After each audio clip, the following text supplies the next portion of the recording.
Pelakon Rita Rudaini mendedahkan ada individu yang bersifat dengki dengan dirinya sehingga mengganggu hidupnya sekeluarga. Memetik temu bual program Melodi TV3, Rita atau nama lengkapnya, Rita Rudaini Mokhtar berkata, terdapat individu yang sanggup mencari rumahnya di kampung dan mengganggu keluarganya. Sebelum itu, jika anda masih baru di channel ini, jangan lupa tekan butang subscribe dan juga tombol loceng supaya anda tidak terlepas dari video-video menarik selepas ini.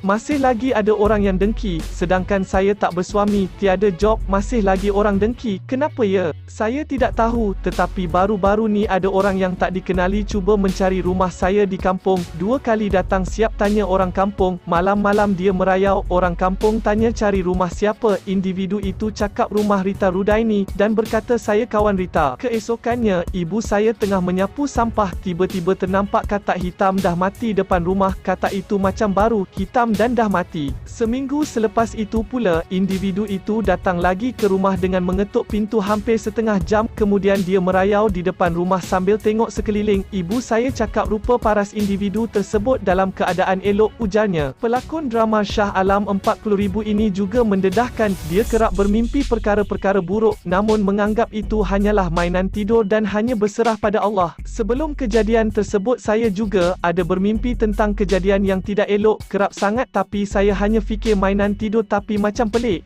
Saya juga nampak sesuatu kat rumah. Alhamdulillah hari-hari kami amalkan baca Al-Quran. Kalau Tuhan itu nak izin, jadi juga. Kalau tak izin, maka tak jadilah. Kami cuma serah pada Allah. Kalau Allah dah izinkan, mungkin itu adalah ujian untuk kami, ceritanya. Disoal adakah Rita mengenali individu tersebut, Rita berkata, dia tidak kenal dan terfikir individu itu tidak berpuas hati dengannya dari segi peribadi, bukannya kerjaya. Selagi Rita ada, dia rasa tak senang, dia tak puas hati secara dalaman dengan saya. Kalau boleh dia nak Rita Rudaini lenyap, jadi dia rasa lega. Saya frust sangat, sebab saya tak pernah cari pasal dengan orang, saya tak kacau hidup orang, saya frust dengan perangai orang. Nak kata saya takut, tidak, Tuhan nak izinkan, maka jadilah. Kalau jadi apa-apa kat anak-anak aku, saya cuma risau sekarang, kalau orang nak buat jahat dekat saya, takut terkena dekat orang sekeliling. Ibu kepada 2 cahaya mata ini juga memberitahu, dia sering ternampak kelibat di rumahnya, namun lebih selesa mengamalkan bacaan ayat suci Al-Quran sebagai pendinding. Saya juga cerita kepada anak yang saya ternampak kelibat dan berpesan supaya sentiasa mengamalkan bacaan ayat suci Al-Quran. Rasanya lebih afdal kalau kami sendiri yang amalkan dan baca ayat-ayat tertentu, biar pendinding itu saya sendiri buat lebih afdal, katanya. Rita juga menegaskan, dia tidak akan memaafkan sesiapa yang pernah melukai hatinya dan anak-anaknya. Yang memburukkan saya